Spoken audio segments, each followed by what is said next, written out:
Habari za wakati huu mpenzi msikilizaji mpendelevu wa idhaa ya Kiswahili ya Radio Kivu, kwa moyo mkunjufu kabisa na ukaribisha kuweza kufuata uchambuzi wa habari zetu kwa lugha tukufu la Kiswahili. Uchambuzi huu wa habari unajumuisha na ukurasa wa habari muhimu, ripoti za wanaripoti wetu kutoka eneo mbalimbali, ukurasa wa habari za michezo pamoja na habari za kimataifa. Naitwa Safari Alimasi, mchambuzi wako wa leo, na saidiwa mitamboni na Jean Ekala Jadel, na kualika uweze kutetea sikio mwanzo hadi mwisho wa uchambuzi wa habari. Nasema karibu.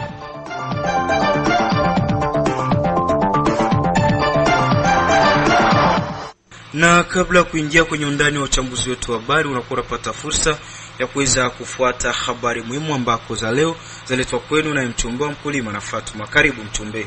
Naam, Safari Dile Halimasi kwenye habari muhimu leo hii. Wacha tuanze na huko Kalemi ambako katibu utendaji wa programu husika na kupiganisha virusi vya ukimwi jimboni Tanganyika ameomba kwa raia wa Kalemi kuwa na desturi ya kupimisha virusi vya ukimwi ili kujua afya zao.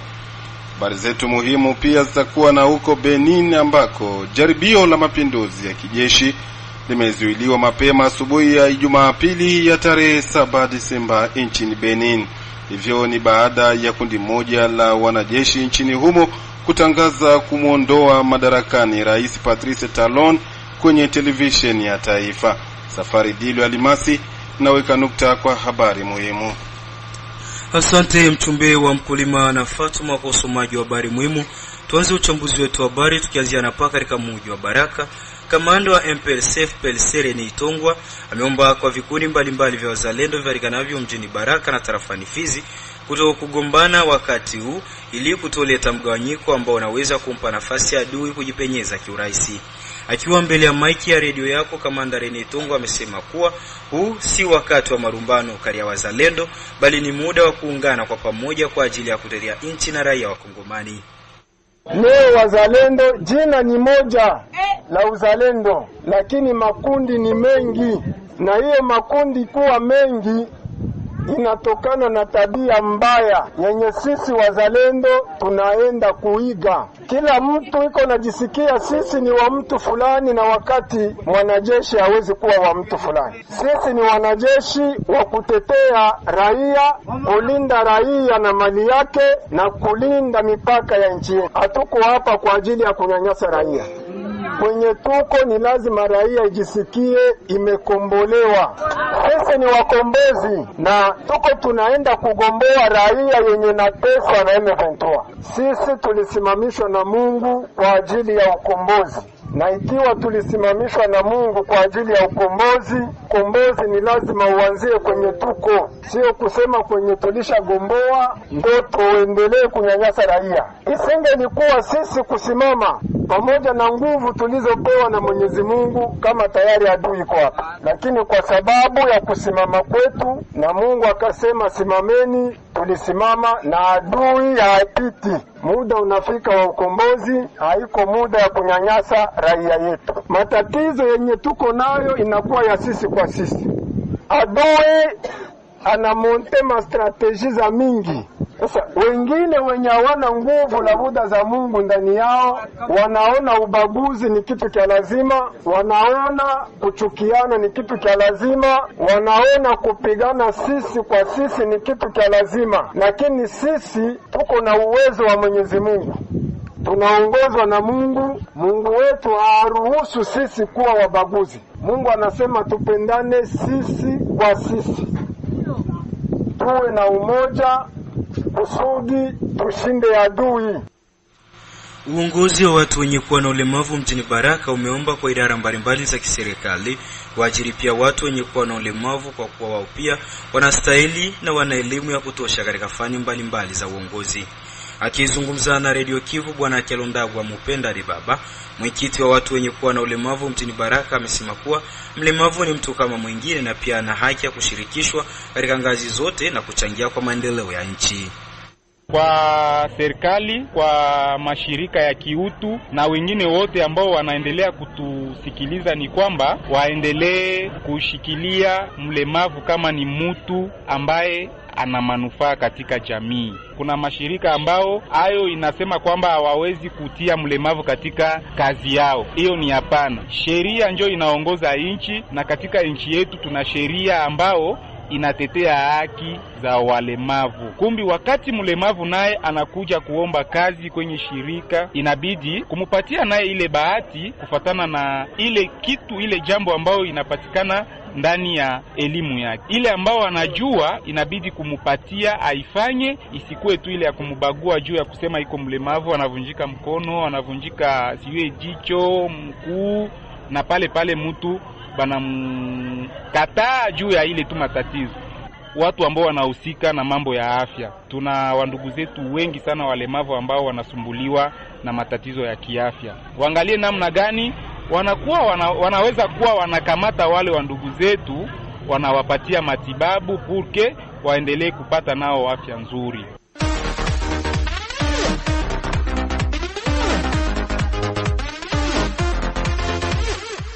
Msikilizaji, tayari kipenga kimelia, ni muda mzuri wa kuweza kufuata habari za michezo na mkaribisha Suri Valente. Ndio, asante sana kabisa mwenzangu Safari Alimasi Lemetinware. Leo katika habari za michezo nikiwa na nambari 19 mgongoni, tuzungumzie habari za hapa katika mji wa Baraka, ambako wachezaji wa mji wa Baraka kutoka katika vilabu tofauti vya katika jiji hili wameomba kwa uongozi unaosimamia soka ndani ya mji wa Baraka, yani Cercle de Football de Baraka, ambaye inaongozwa naye bwana Clovis Ngolo Matete, kuweza kuandaa michuano ya ligi ya nyumbani msimu 2025-2026. Wameyasema hayo katika kikao kilichofanyika asubuhi ya siku ya Jumapili ya tarehe 7 Desemba 2025 katika uwanja wa Lumumba hapa katika mji wa Baraka. Msikilizaji wa redio ya kijamii Kivu, hawa hapa ni baadhi ya wachezaji tuliojana nao wa katika mji wa Baraka. Hebu tuwasikilize ni kipi wanachokihitaji kutoka kwa uongozi wa soka hapa katika jiji la Baraka. Sport oye! Sport oye! Sport oye! Ajogo oye! Lengo yetu ilikuwa inahusu entreteni ya football inaribika Baraka. Omwe tuko na 3 ans football haiko sawa. Ikabidi tuitishe ba joueurs wote puisque tu décortiquer sujet ya football na tuangalie jinsi gani tutasauver jeunesse ya Baraka au niveau ya football. Maamuzi yenyewe sisi tulikamata hapa, tuko nalia sana kwa ku viongozi baikale chini juu championnat irudie mzuri, ba jeune bacheze football. Sisi ba joueur tunawaza tuanze tumika kwa na cercle parce que nduri kutanishiwa wakati tuko nacheza championnat, bandike maletre ku ligue tupate attente parce que tunachoka sana chez ba joueur. Tusha chunga sana championnat azifiki, na ndio sababu asiye kutishe kikao hapa. Na ikiwa kama hawataandaa ile michuano ya ligi ya nyumbani, yani championnat lokale hapa katika mji wa Baraka, ni maamuzi gani ambao nyinyi wachezaji mtaweza kuyachukua? Bon, tutaandika maletre kwa service zote, na bikishindikana tutaenda mpaka ku parquet, batuchagulie ingine kamati ambayo itatushindikiza kwanza, anatanda benyewe biko na waza bifikie. Tutaenda ku parquet, batupatie ingine kamati ya mpya nyika tubeba kwanza mchampionnat huu mwaka. Bon, hapa tuseme kwamba kuko representativite ya club presque zote. Hapa tuko na Urafiki, tuko na Freedom, tuko na Flambeau Academy, tuko na Orthographe, Kibonjo ya Sport iko hapa, tuko na Vijana Prestige, zote ziko hapa. Hapo zamani nilikuwa nikisaidiana na timu ya Orthographe, lakini kwa sasa sina mkataba nao. Kusema ukweli, ukitizama mpira hapa kwetu Baraka siku hizi umeshuka sana. Maana tuna takriban miaka 3 hatuchezi, japo kuna vijana wengi ambao wanachukulia mpira kama sehemu ya maisha yao. Kuna vijana wengi ambao miguu yao ndo kila kitu upande wao. Kwa hiyo tunapofanya miaka 3 mtangazaji, wachezaji hawachezi. Imagine wataishije wale ambao wanategemea miguu. Wengi hawajasoma sio, ila wanategemea miguu yao. Imagine katika miaka 3 hii huenda kungeuzwa baadhi ya wachezaji hata 5, 6, lakini unapotufungia si kucheza. Ni kama unazuia riski yetu. Maana si riski yetu, ni miguu yetu. Sasa hatuwezi tukakaa hapa kwa ajili ya siasa, kwa ajili ya maslahi ya watu binafsi. Sijui Cercle, sijui Atante, sijui nani. Ambao wanaumia ni sisi wachezaji. Kwa hiyo sisi wachezaji nilikuwa naomba kitu kimoja. Tunawapa siku kama ni ngapi watupatie solution kwa ajili ya hili jambo. Tunahitaji tutoke na sisi kama wenzetu wanavyokwenda, wanakwenda Burundi, Bukavu, wanakwenda Kinshasa. Tunahitaji tununuliwe. Hata nunuliwa wakati hakuna mchezo, lazima tucheze na sisi ili tuonekane. Sisi tunahitaji na sisi tupate maisha yetu kupitia mpira wetu, maana tuna vipaji. Kwa hiyo wakae chini viongozi wa Baraka, tunahitaji mwaka huu tucheze championnat kama jinsi wachezaji wamedai. Kikao kilikuwa kinalenga championnat ya Baraka kukosa kuchezeka, na sisi sasa joueur ile tuliona ni bimwa vitu venye haviko sawa. Kila mwaka tukose kucheza kavumbu, hapana. Na ndio maana tulikutanana hapa kusema kama tunapenda championnat lokali ichezeke. Tena isifike mwezi wa kwanza, hapana. Huu mwezi wa 12 tupate calendrier tucheze championnat lokali. Sisi tunapenda uongozi wenye unasimamia soka wa Bwana Matete Songolo atoe nani calendrier ya championnat lokali. Tumalizie nezi ya habari za tournamenti ya daraja la pili ambayo inajulikana kwa jina la Onesha Kipaji Chako, ambayo iliweza kutimua vumbi mchana wa siku ya Jumapili ya tarehe 7 Desemba majira saa 7 kamili za mchana. Klabu ya Academy waliweza kuibuka na ushindi wa chao 3-0 dhidi ya klabu ya Jackson Kimaseke ambao hawakuweza kujiripoti kunako uwanja. Na mechi ya saa 9 kamili za jioni klabu ya FCH walitoka sare ya 2-2 dhidi ya klabu ya Amazon. Mechi zote hizo ambazo ziliweza kushuhudiwa kunako uwanja wa Matongo hapa katika mji wa Baraka. Safari Alimasu limetinwa naweka nukta kunako kurasa wa habari za michezo uku nambari 19 mgongoni yake mchezaji kandida Mapendo Payeto igopea barabara mgongoni mwangu. Radio Kivu michezo leo. Asante sana Sudi Valente kwa habari hizo za michezo. Msikilizaji, endapo unakuja kujiunga nasi, ukumbushe kwamba hii ambayo inaendelea kurejea sikio ni za Kiswahili ya Radio Kivu, na tuko kwenye uchambuzi wa habari zetu kwa lugha tukufu la Kiswahili. Usisahau vile vile uchambuzi wa habari, mpenzi msikilizaji, utapata kwenye mtandao wetu wa YouTube. Bila shaka utaandika Radio Communautaire Kivu Baraka, na kuomba usisahau kulike, kushare na kusubscribe ili wa kwanza kupata taarifa zetu kila wakati na kwa muda sahihi.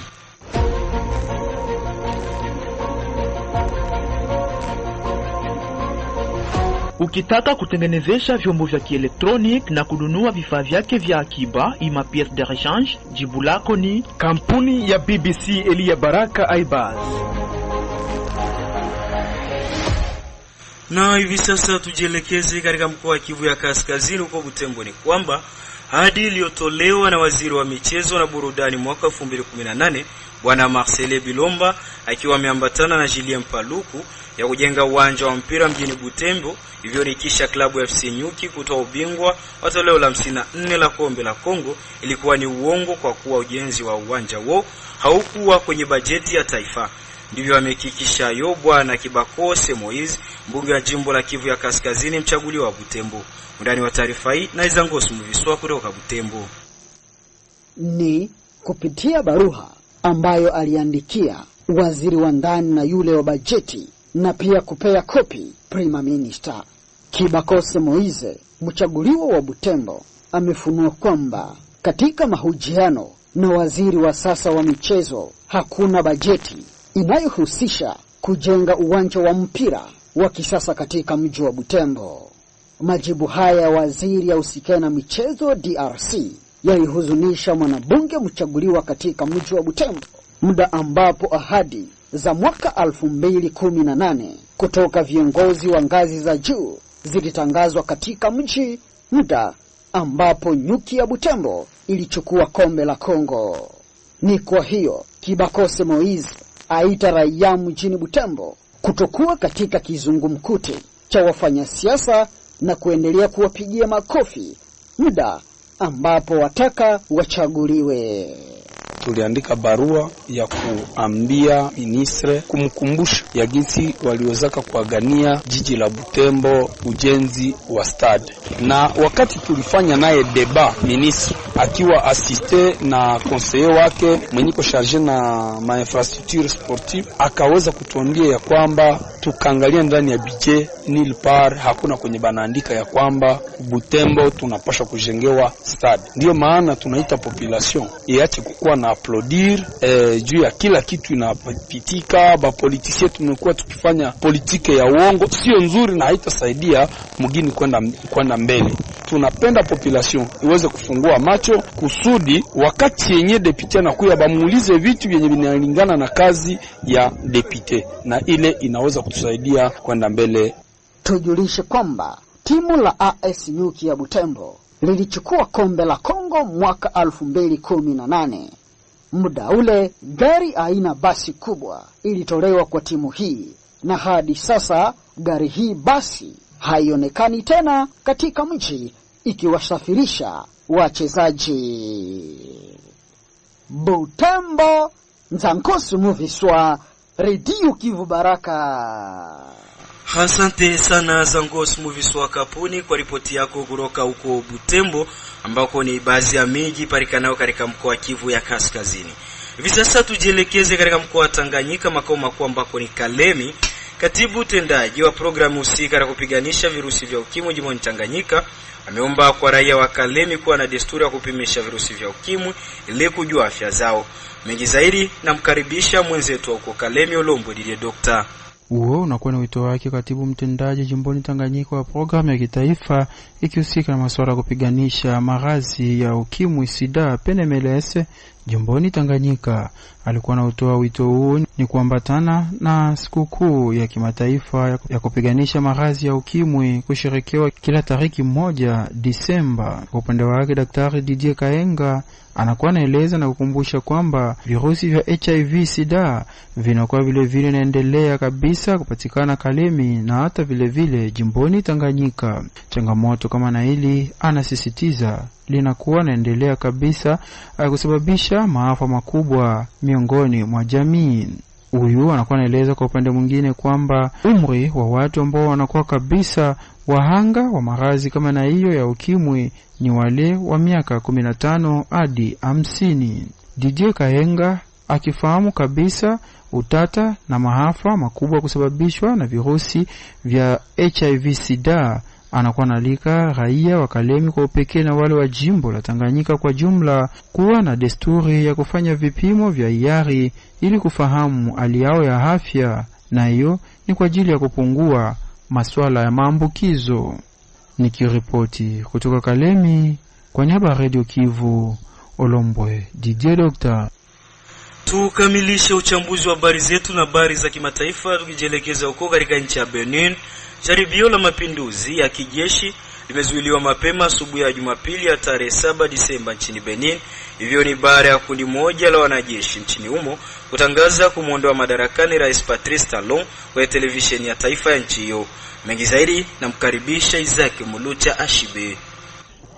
Asante sana Safari Alimasi. Kundi la wanajeshi wa kitengo cha ukingo na usalama FDS lilivamia televisheni ya taifa la Benin. Wanajeshi hao walirusha kwa muda mfupi ujumbe uliojirudia ukitangaza kumuondoa madarakani Rais Patrice Talon na kuanzisha kamati ya mpito inayoongozwa na afisa aliyetambulisha kama Luteni Kanali Pascal Tigri. Kulingana na vyanzo vya usalama, walinzi wa rais walichukua hatua haraka kuwazuia waasi hao na kurejesha udhibiti wa televisheni hiyo mikononi mwa serikali. Vyanzo hivyo pia vimeripoti kuwa Rais Patrice Talon yuko salama na anapatikana mahali salama. Ngoja nieleze hili Safari Alimasi. Benin ni nchi ya Afrika Magharibi yenye umbo la ukanda mwembamba iliyoko kusini mwa bahari ya Atlantiki na inapakana na nchi 4 jirani: Togo upande wa magharibi, Burkina Faso kaskazini magharibi, Niger kaskazini mashariki na Nigeria upande wa mashariki. Vikosi vilivyojaribu kuchukua madaraka nchini Benin vimetoa sababu mbalimbali muhimu za wao kuchukua azimio hilo, ikiwemo kuzorota kwa hali ya usalama nchini, usimamizi mbaya wa serikali kwenye sekta ya ualimu na kilimo, uchumi wa nchi kumilikiwa na kundi la watu wachache na kunyamazishwa kabisa kwa raia wenye mitazamo tofauti na ya utawala uliopo. Wanajeshi hao walikuwa wameahidi kujitolea kuwarejeshea watu wa Benin matumaini ya mwanzo mpya. Tangu mwaka wa 2021 Safari Alimasi, mapinduzi ya kijeshi yamekuwa yakifuatana barani Afrika. Nigeria mwaka 2023, Gabon mwaka 2023 pia, Sudan ambako mpaka sasa jeshi la taifa linaloongozwa na Jenerali Abdel Fattah al-Burhan linakuwa katika vita nzito na katili dhidi ya vikosi vya wanamgambo wa FSR wanaoongozwa na Muhammad Hamdan Dagalo kupigania madaraka. Mali mwaka 2020 mwaka 2021, Burkina Faso mwaka 2022 kuendeshwa mapinduzi mara 2, Guinea mwaka 2021 na Madagascar mwaka 2025. Lakini Isaac, kwa nini mapinduzi yanashuhudiwa kwa wakati huu mara kwa mara barani Afrika? Safari Alimasi, mapinduzi haya mara nyingi yanatokea katika mazingira ya rushwa, matatizo ya uongozi na kutokuridhika kwa wananchi. Ila inaonekana eneo la Sahel kuwa sehemu iliyoathirika sana na wimbi la mapinduzi, huku nchi nyingi zikiwa ni koloni za zamani za Ufaransa, jambo linalozua maswali kuhusu ushawishi wa mataifa ya kigeni. Asante sana Isaac Mulucha Shibe kwa ripoti yako hiyo ya kimataifa. Kweli janga la mapinduzi linaweza kushuhudiwa kwa kiasi kikubwa katika nchi mbalimbali za Afrika, saa zile ambazo zinakuwa zikizungumza Kifaransa. Msikilizaji, ni hapo ndipo tumefika mwisho wa uchambuzi wa habari zetu siku ya leo. Shukrani kwa wale ambao tutegea sikio mwanzo hadi mwisho wa uchambuzi wa habari. Na shukuru vile vile rubani wangu na jopo zima la hariri wa habari wa Radio Kivu waliokamilisha kwa ajili ya uandaji wa uchambuzi wa habari. Aliyekuletea uchambuzi wa habari, msomaji wako alikuwa ni mimi Safari Almas. Sina la ziada na kuaga nikisema bye.